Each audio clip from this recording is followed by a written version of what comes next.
ஏன்னா நிறைய பேர் வந்தாங்கல்ல விவோ அரைக்கு எல்லாரும்.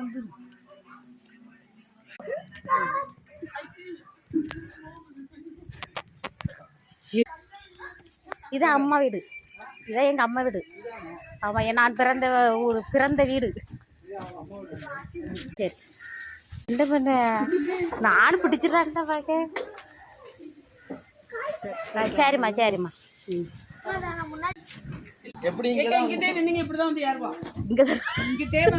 அவன் மாஸ்க் போட்டுலாம் வருவா. எங்க இருக்கா டிரைவர் ஆகுறாளம்மா? தண்ணி ஊத்துறான், தண்ணி ஊத்துறான், தண்ணி ஊத்துறான். சரியா பாய் சொல்லு. சரி சரி, அடுத்து நான் அண்ணன் வந்தப்போ நீ பார்ப்போம்னு நினைக்கிறேன். தம்பி பாய் சொல்லு.